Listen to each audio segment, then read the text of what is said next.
Well then, where do you want me to break you first?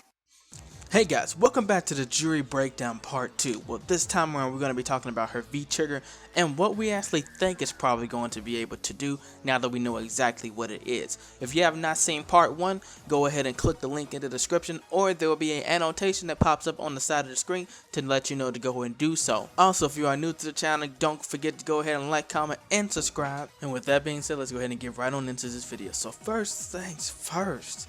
We saw that V-trigger from Juri, and I got extremely hyped. For one, it confirms one major thing.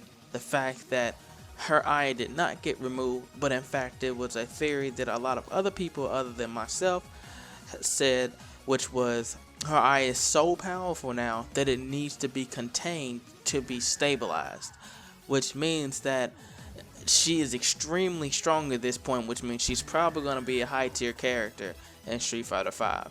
And we're going to see a shit ton of Juris running around, and it's going to be annoying. But we'll get into that in another video.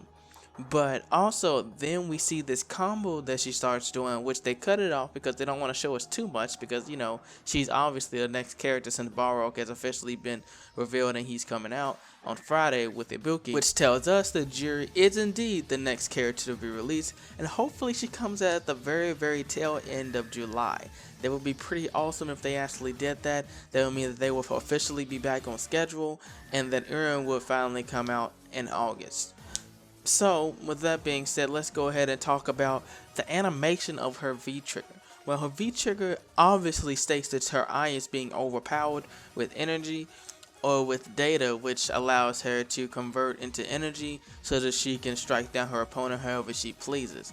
But if you look at the stance she goes in, you could tell that it's very overbearing and very unstable. So much to the point where it looks like she goes into a state of rage, in fact, when she does it.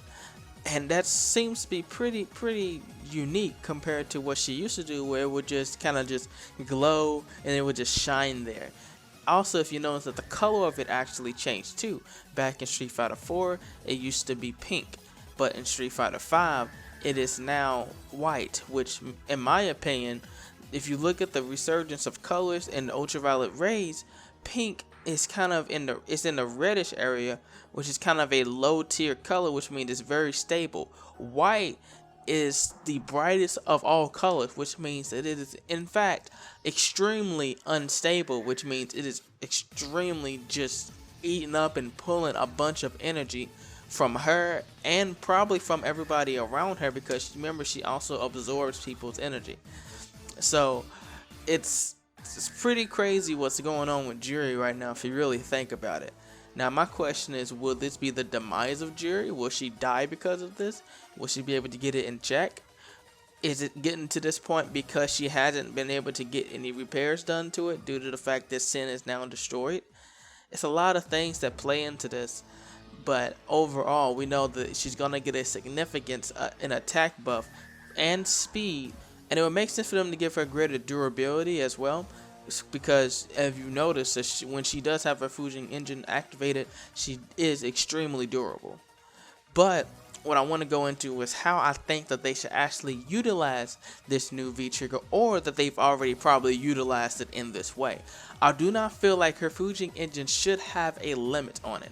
I feel like it should be just like Nikali's, where when she goes into it, she stays into it until the end of the round. Why do I think this? Yes, in theory, it could be extremely overpowered, but you gotta think about it from this standpoint.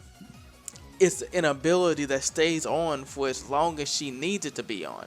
It doesn't have a timer, which never made sense for me in Street Fighter 4 for it to have a timer. But I also will believe that Street Fighter 4 was a testing phase for Street Fighter 5's V-trigger system. So much to the point where, you know, it seems that a lot of different variations of Juri's one ability is noticeable in Street Fighter 5. Along with that, I also want you guys and myself to make note that Juri does have a new moveset. From the get-go, she has started off with moves that we've never seen her use before. So for players like me, who are relatively good with Street Fighter 4's Juri, it's going to be a change from Street Fighter 4 to Street Fighter 5 Juri, which I don't even think she's going to play anything like her Omega variation as well.